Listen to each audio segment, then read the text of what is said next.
नमस्कार, मी अजिंक्य भातंब्रेकर. तुम्ही पाहताय न्यूज 18 लोकमत. ब्रेकिंग न्यूज बुलेटिनच्या सुरुवातीला आपण बघणार आहोत वाराणसीतील ज्ञानवापी मशीद प्रकरणी वाराणसीतल्या कोर्टातली सुनावणी पूर्ण झालेली आहे आणि त्यामुळे आता थोड्याच वेळात कोर्टाचा निर्णय देखील येण्याची शक्यता आहे. ही आत्ताची महत्त्वाची मोठी घडामोड आपण पाहतो आहोत. वाराणसीतल्या कोर्टातली ही जी सुनावणी आहे ती आता पूर्ण झालेली आहे आणि थोड्याच वेळात कोर्टाचा निर्णय जाहीर केला जाणार आहे. कोर्ट कमिशनरकडून अहवाल सादर केला गेल्याची देखील माहिती मिळते. ज्ञानवापी मशिदी संदर्भातला जो वाद सुरू होता या संदर्भात आता नेमका काय निर्णय कोर्टातनं येणार हे देखील पाहणं महत्त्वाचं ठरणार आहे. वाराणसी कोर्टात महत्त्वाची सुनावणी या संदर्भातली आज होती आणि ही सुनावणी आता पूर्ण झालेली आहे. थोड्याच वेळात कोर्टाचा निर्णय येणार आहे.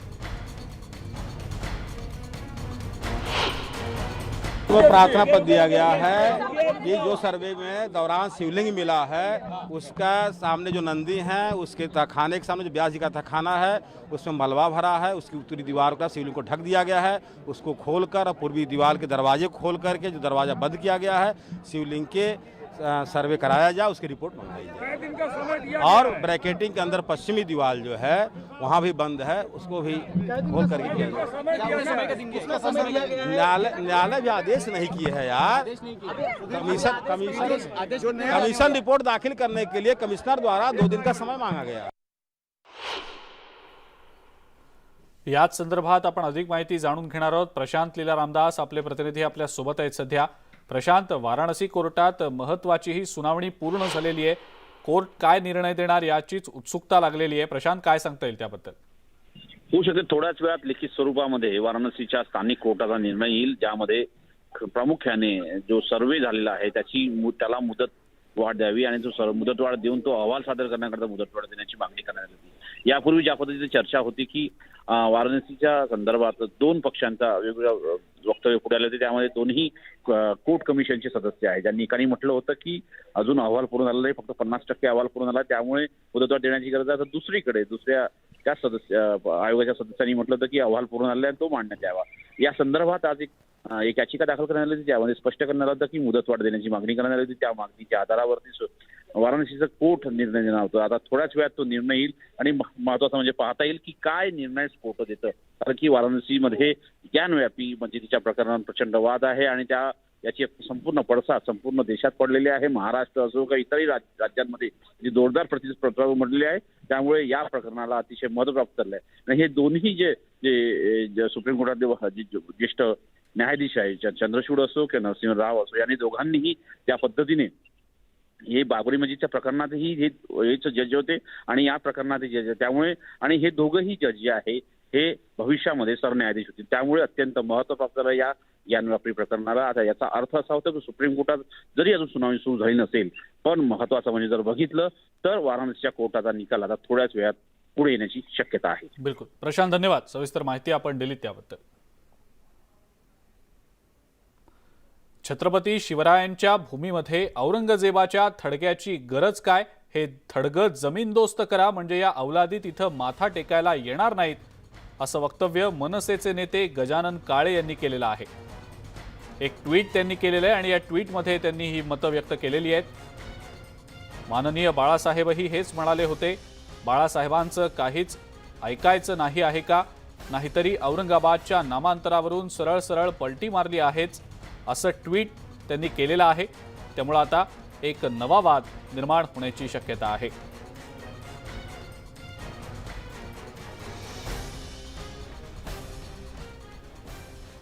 पुढची एक महत्त्वाची बातमी आता आपण बघणार आहोत. शेतकऱ्यांचा संपूर्ण ऊस गाळप होईपर्यंत साखर कारखाने सुरूच राहतील, असे निर्देश मुख्यमंत्री उद्धव ठाकरे यांनी दिलेले आहेत. 1 मे नंतर गाळप झालेल्या अतिरिक्त ऊस गाळपासाठी 200 रुपये प्रतिटन अनुदान देखील आता दिलं जाणार आहे. न्यूज 18 लोकमतनं राज्यातल्या अतिरिक्त ऊसाचा गंभीर बनलेला प्रश्न लावून धरलेला होता.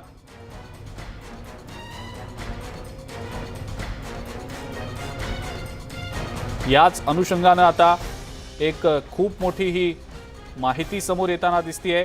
शेतकऱ्याचा संपूर्ण ऊस गाळप होईपर्यंत साखर कारखाने सुरू ठेवावेत असे आदेश मुख्यमंत्री उद्धव ठाकरे यांनी साखर कारखानदारांना आता दिलेले आहेत।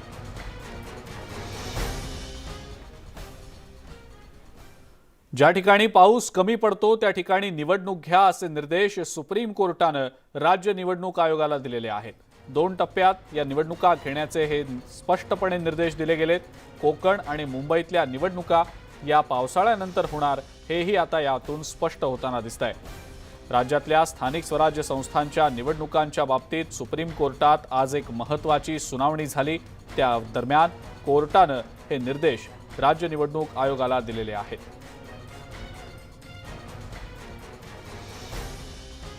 राज्य सरकारने बोटचेपी भूमिका न घेता स्पष्ट भूमिका घेण्याची आवश्यकता आहे। अशा प्रकारे कोर्टाचा आदेश मानत जिथं शक्य आहे पावसाचा व्यत्यय येणार नाही त्या निवडणुकींचा प्रोग्राम तयार करावा। आणि मला तर वाटतं सुप्रीम कोर्टानं या ठिकाणी संधीच या महाराष्ट्र सरकारला ओबीसी राजकीय आरक्षण देण्यासंदर्भात दिले मिळाले असं म्हटलं तर वावगं ठरणार नाही।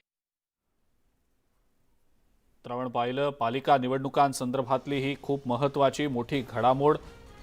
कोकण आणि मुंबईमध्ये पावसाळ्यानंतर दुसऱ्या टप्प्यात निवडणुका घ्या असे स्पष्ट निर्देश सुप्रीम कोर्टाकडून राज्य निवडणूक आयोगाला दिले गेलेले आहेत। ज्या ठिकाणी पाऊस कमी पडतो तिथं पहिल्या टप्प्यात निवडणूक घ्या, ज्या ठिकाणी पाऊस जास्त पडतो त्या ठिकाणी दुसऱ्या टप्प्यातली निवडणूक घ्या असे स्पष्ट आदेश सुप्रीम कोर्टानं राज्य निवडणूक आयोगाला दिलेले आहेत। परिवहन मंत्री अनिल परब यांनी या संदर्भात नेमकी काय प्रतिक्रिया दिली आहे ते देखील पाहूया। आता हे निवडणूक आयोगाचं काम आहे की या सगळ्याचा अहवाल तयार करून निवडणुकीचा कार्यक्रम जाहीर करणं। आता या बाबतीत आयोग कदाचित राज्य सरकारकडे किंवा हवामान खात्याकडे ही सगळी माहिती मागेल, राज्य सरकारकडे निवडणुकीच्या यंत्रणांच्या बाबतीतली माहिती मागेल। ती ज्यावेळेला मागतील त्यावेळेला आम्ही ती देऊ। आणि हा आता निवडणूक आयोगाचा सर्वस्वी अधिकार आहे की निवडणुका कधी घ्यायच्या। राज्यामध्ये यापुढे कोणत्याही महिलेवर पुरुषानं हात उगारल्यास त्याचा हात तोडून त्याच्याच हातात देईन असा कडक इशारा सुप्रिया सुळे यांनी दिलेला आहे। सोमवारी पुण्यामध्ये राष्ट्रवादीच्या महिला कार्यकर्त्यांना आंदोलनादरम्यान मारहाण झाल्याचा प्रकार घडलेला होता। त्यानंतर आज खासदार सुप्रिया सुळे यांनी जळगावमध्ये हा इशारा दिलाय।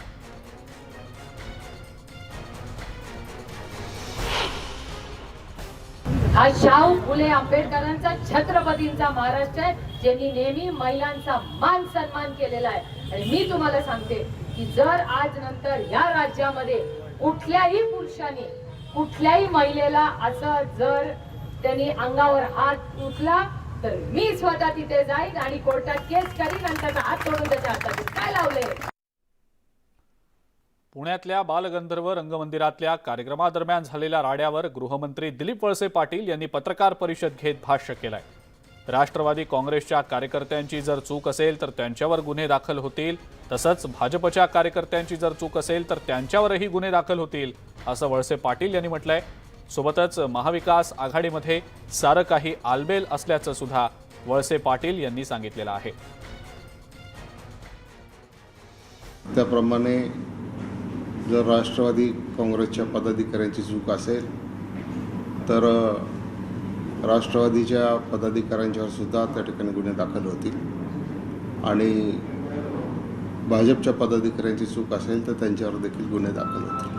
आता भाजपच्या पुरुष पदाधिकाऱ्यांनी महिला पदाधिकाऱ्यांना मारहाण करणं किंवा महिलांना मारहाण करणं ही अतिशय आक्षेपार्ह अशी बाब आहे आणि त्याच्यामुळे त्यांच्याविरुद्ध जी कारवाई अभिप्रेत आहे ती कारवाई होईल।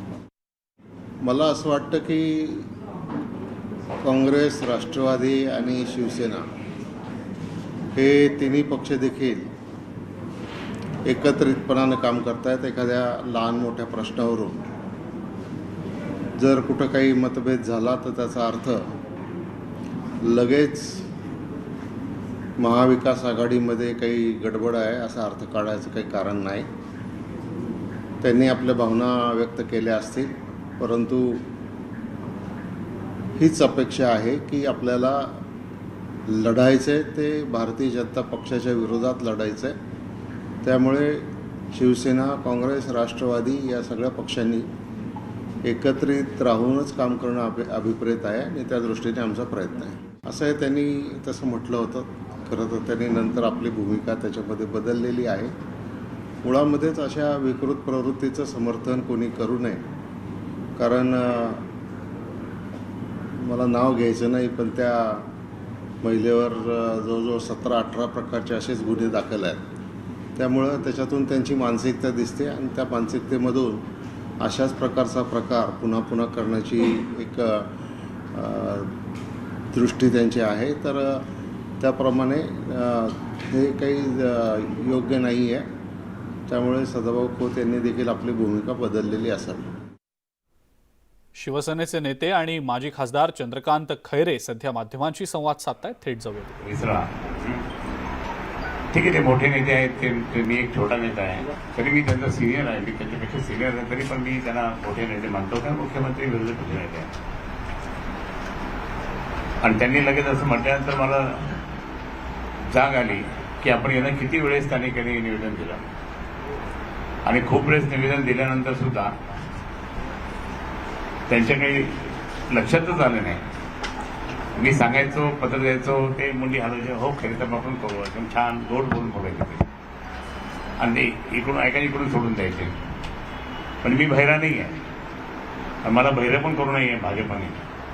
त्यांचे ऑलरेडी ते एक ज्येष्ठ नेते त्या ठिकाणी आहेत तसे, मी काही त्यांचं नाव घेत नाही, बिचारे ते ज्येष्ठ आहेत, माझ्यापेक्षा खूप ज्येष्ठ आहेत, मी त्यांचा रिस्पेक्ट करतो.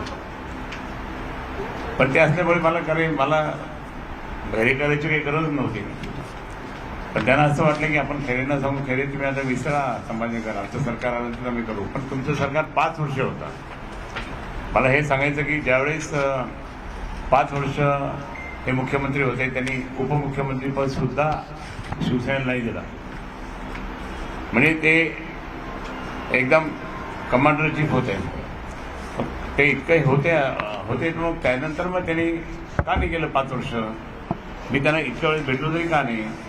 कारण त्यांचं पत्राचं उत्तर मला आलेलं नाही, त्यांची सही आहे त्याच्यामध्ये, मी दाखवलं नाही आणि ते सही.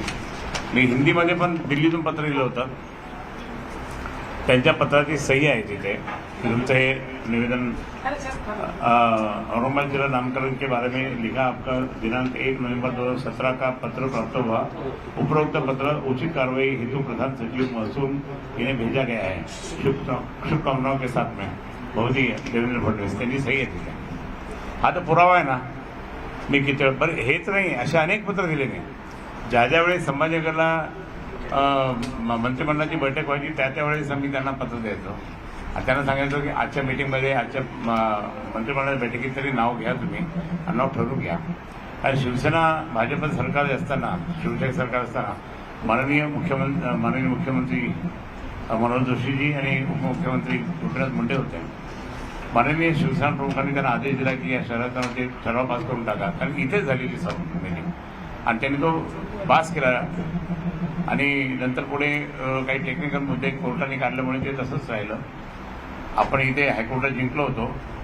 एक कोणीतरी व्यक्ती त्या ठिकाणी गेली होती कोर्टात, कशाला पाहिजे म्हणून, पण इथे आपण जिंकलो. नंतर ते सुप्रीम कोर्टात प्रकरण गेलं, ते सुप्रीम कोर्टात प्रकरण.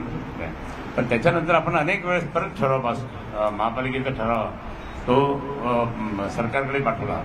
आणि मी या ठिकाणी हे स्पष्ट सांगतो, भारतीय जनता पार्टीचं त्या ठिकाणी अपेक्षा नाही आमच्याकडनं, आम्हाला त्यांच्याकडनं.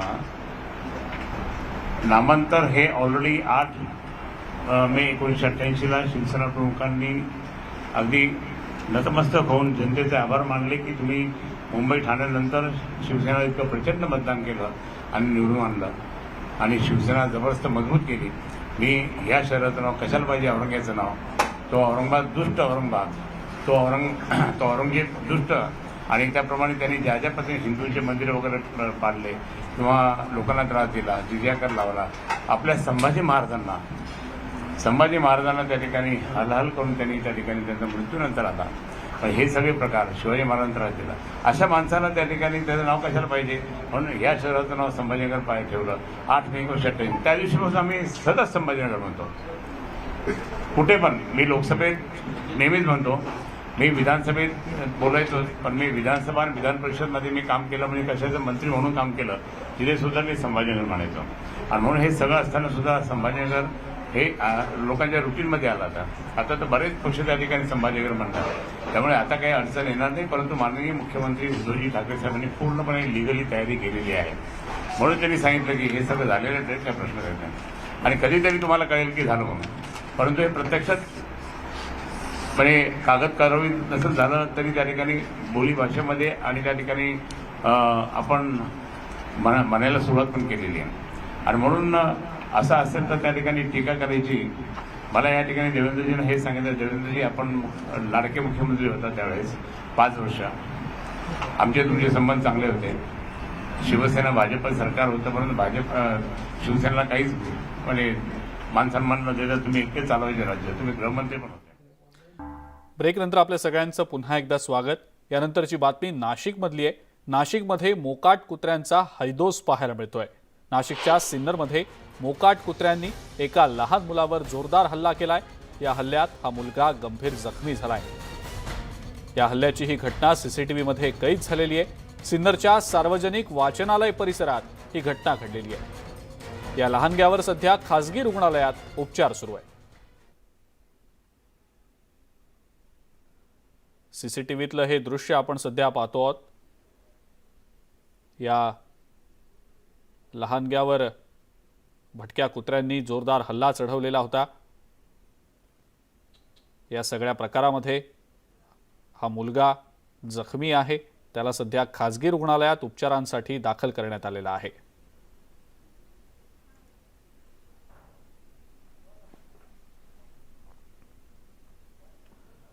पुढची बातमी गडचिरोलीमधली आहे. गडचिरोली जिल्ह्यातल्या कुरखेडा तालुक्यात हरणांचा कळप रस्ता ओलांडत होता. यावेळेला या कळपातील एका हरणाची धडक रस्त्यावरून जाणाऱ्या दुचाकीस्वाराला बसली. या अपघाताचा व्हिडिओ व्हायरल झालेला आहे. अपघातात दुचाकीस्वार जखमी झाल्याचं समजतंय.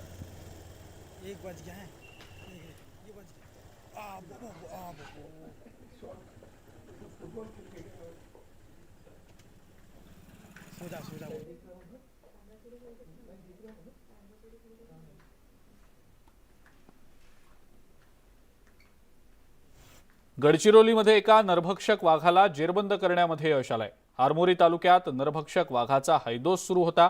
2 दिवस वाघानं हल्ला केलेला होता, ज्यामध्ये 2 जणांचा मृत्यू झालेला होता आणि त्यानंतर इथल्या स्थानिकांनी मोर्चा देखील काढला होता. या मोर्चानंतर वाघाला जेरबंद करण्यासाठी ताडोबामधून शार्प शूटर्सची एक टीम दाखल झाली होती. अखेर रात्री उशिरा आरमोरी लगतच्या जंगलातनं या वाघाला जेरबंद करण्यामध्ये यश आलं.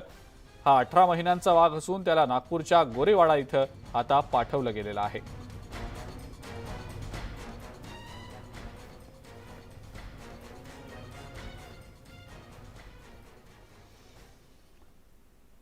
यानंतरची बातमी आसाममधली आहे. आसाममधल्या पुराच्या पहिल्या लाटेमुळे जबरदस्त तडाखा बसून तब्बल 20 जिल्हे प्रभावित झाले.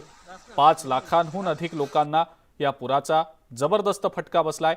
कपिला नदीला आलेल्या पुरामुळे जवळपास 3.5 लाखांहून अधिक जनावरं सुद्धा प्रभावित झाली आहेत. पुराच्या पाण्यात हत्ती वाहून जात असल्याचा एक व्हिडिओ सुद्धा समोर आलेला आहे.